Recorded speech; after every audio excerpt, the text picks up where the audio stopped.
बनी है। হ্যালো বন্ধুরা, কি অবস্থা, কেমন আছেন সবাই? তো যাই হোক, ফাইনালি মুক্তি পেয়েছে আপকামিং ইন্ডিয়ান তেলুগু ল্যাঙ্গুয়েজের action adventure fantasy thriller film Mirai. Recently এই সুপারহিরো সিনেমাটি আমি হিন্দিতে দেখেছি। তো চলুন বিনা করে টাইম ওয়েস্ট করতে দেখা যাক কি কি আছে এই সিনেমার মধ্যে। In this movie starring with Teja Sajja, role played by Veda, Ritika Nayak role played by Vibha, and Manchu Manas role played by Mahabir. তার সাথে আরো রয়েছে সারিয়া শারন, জায়রাম জাগাপতি বাবু স্টারার নিউ মুভি এটি। এই সিনেমার স্টোরি লাইন যেভাবে প্রেজেন্টেশন করা হয়েছে একদম এক্সিলেন্ট লেগেছে। সিনেমায় সিজিআই ভিএফএক্স এ পারফেক্ট ভাবে দেখানো হয়েছে। সিনেমার শুরুতে সুপারস্টার প্রভাসকা ভয়েস এন্ড ফ্ল্যাশব্যাক স্টোরির সাথে সম্রাট অশোকের এই 9টি বুকস ইয়ানি গ্রন্থের সম্পর্কে ধারণা দেওয়া হয়েছে, যার ফলে সিনেমার story line captivating and interesting feel হয়। এনিওয়েজ, সিনেমার স্টোরি লাইনটা জেনে নেই। যেখানে সম্রাট অশোকের দিব্যা শক্তিওয়ালা 9টি গ্রন্থ ইয়ানি বুকস রয়েছে, আর তাদের প্রোটেক্ট করার জন্য আলাদা আলাদা ওয়ারিয়র ইয়ানি যোদ্ধা রয়েছে। আর এই 9 নাম্বার অমর গ্রন্থটি প্রোটেক্ট করবে তেজা সাজ্জা ইয়ানি বেদা। কিন্তু তিনি যে একজন যোদ্ধা সে নিজেও জানে না। তার যে এইরকম সুপার পাওয়ার রয়েছে মানতেই চায় না।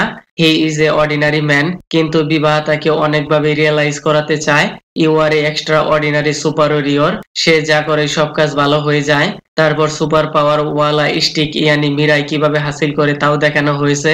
তার অপোজিটে রয়েছে black short, black magic, ruthless man Manchu মানস।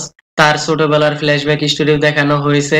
তাকে যেভাবে প্রেজেন্টেশন করা হয়েছে তার ব্ল্যাক সুপার পাওয়ার এক্সিলেন্ট দেখতে পাওয়া গেছে। তার ইচ্ছে হলো এই 9টি গ্রন্থের পাওয়ার হাসিল করা, কিন্তু তার পথের কাঁটা হয়ে দাঁড়ায় এই সুপারিয়র। তাদের দুইজনের মধ্যে একদম পারফেক্ট ক্ল্যাশ দেখতে পাওয়া গেছে। সিনেমার স্টোরি লাইন এমন ভাবে প্রেজেন্টেশন করা হয়েছে শুরু থেকে এঙ্গেজিং হয়ে থাকবেন। অল্প বাজেটের এই সিনেমার মধ্যে যেভাবে সিজিআই ভিএফএক্স এর কাজ দেখানো হয়েছে টোটালি আনবিলিভেবল। যেভাবে সাউন্ড ইফেক্ট, ফাইটিং সিকোয়েন্স দেখানো হয়েছে ঠিকঠাকই লেগেছে। তেজা সাজ্জার অ্যাক্টিং, পার্সোনালিটি, কোয়ালিটি পারফেক্ট ভাবে দেখানো হয়েছে। শারিয়ার শারন এই ক্যারেক্টারের পটেনশিয়াল অনেকটাই বেশি দেখানো হয়েছে, লেকিন সিনেমার মধ্যে কিছুটা কমই রয়েছে। কিছু কিছু জায়গায় ব্যাকগ্রাউন্ড মিউজিক অনেকটাই ডাউন লেগেছে। আর একটু পাওয়ারফুল মিউজিক হলে সিনগুলো আরো পারফেক্ট ফিল হতো।